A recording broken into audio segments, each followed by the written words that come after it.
humnaa fi dandeettii hojjettoota mootummaa cimsuu fi ilaalcha badaa hojjettoota gidduutti mul'atu furuun akka danda'amuuf daayireektarootaa fi geggeessitoota garee waajjiraalee hundarraa walitti babba'aniif leenjiin guyyaa 3f kennamaa ture xumurameera. Xumura leenjii irratti kan argaman sadarkaa itti aantuu kantiibaatti hooggantuun biiroo paabliik sarvisii fi misooma humna namaa bulchiinsa magaalaa Finfinnee aadde Hikmaa Keeraddiin komii tajaajilamtoonni yeroo garaagaraa hojjettoota mootummaa irratti kaasan furuu fi hanna dhaabsisuuf xiyyeeffannaa addaatiin hojjetamaa jiraachuu himaniiru. ያለው ሰው በትክክለኛ ቦታ መመደብ የሚችልበትን ሲስተም እንዘርጋ እሱ ነው እኛ አሁን ፎከስ ማድረግ ያለብን። hojjetaan tokko iddoo sirrii irratti akka ramadamee hojjetuuf sirna diriirsuu qabna. Kana irratti xiyyeeffannaa laachuun hojjetamuu qaba. Hojjettoonni mootummaa yeroo ramadnu muuxannoo hojii haala barnootaa sirriitti ilaaluu qabna. Injiinaringii eebbifamee qonna irratti kan hojjetu, akkaawuntiingii eebbifamee akkasumas qonna irratti kan hojjetu jiru. Kanaaf kana sirreessinee hojjetaa hunda iddoo sirrii irratti yoo ramanne rakkoolee dandeettii furuu dandeenya.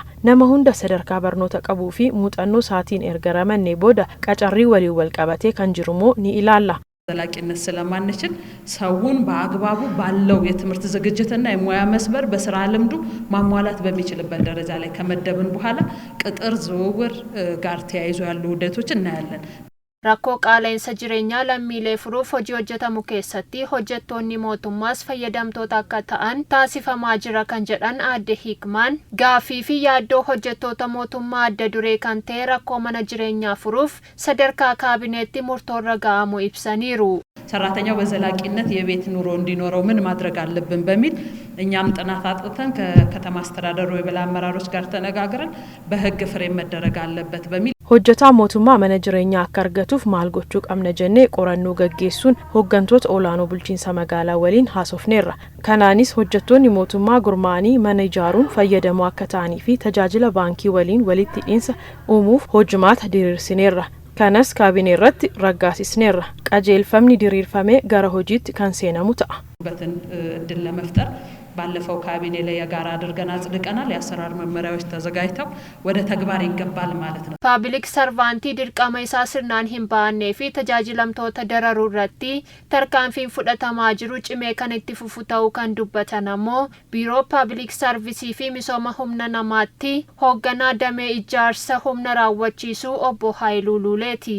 በሙስና ላይ በብልሹ አሰራር ላይ ወይም ደግሞ አላስፈላጊ በሆኑ ህግና ስርዓትን ባልተከተሉ መንገድ የሚሰጡ አገልግሎቶች ካሉ መላመልቱማ ኦጅማተ በዳፊ ተጃጅለወን ሴራፊ ደንቢ ደርቡን ላተመን ረት ረጋ ቀበተማ ወልት ቀቡን ሆገናስቴ ሆጀታ ሀገገዲት ጅሩ ረት ተርካምፊን ፍራተማ ጅራ ኩነመስ ጭሜ ካንቲ ፉፉዳ በባለሙያው ላይ እርምጃ እየወሰድን ያለ ነው። ይሄ የበለጠ ተጠናክሮ የሚቀጥል ነው የሚሆነው። Daayireektaroonni fi geggeessitoonni gareelee yaadalaataniin leenjiin argatan tajaajila quubsaa laachuu fi amala badaa hojjettoota irratti mul'atu haala qindaa'een furuuf humna kan isaaniif uumu ta'uu dubbataniiru. Fakkeenyaaf anim dursaa gareeti. Mataa an jijjiiramee hojjettoota na jala jiran sana ilaalchaanis ta'ee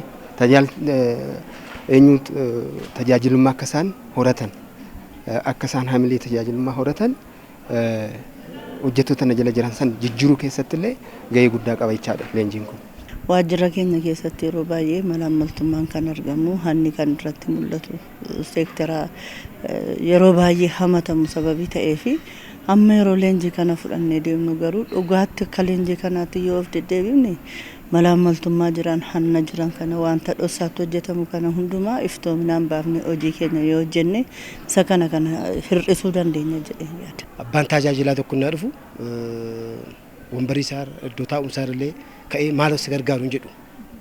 Namichi inni tajaajilaa tokko iddoo tokko taa'ee wayinni eerfoonii gurraatti godhatee waan jechuu danda'a. Wayinni immoo nama dhufee sun maal akka inni barbaadu hiikuu hin dandeenye wanta akkasii jira ture.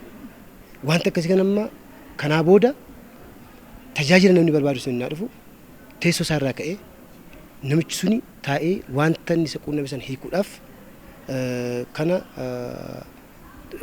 duchaa'umatti seektara irratti balleessuu akka qabaannu namni tajaajila barbaadu suni akka dhufeen tajaajila inni barbaadu sun argatee dafee yeroo isaa keessatti deebi'ee akka tajaajila biraa akka argachuu godhu. Qaamotiin leenjii fudhatan gara hojjettoota isaaniitti gadi buusuun gahee isaanirraa eegamu baachuu akka qabanis himameera.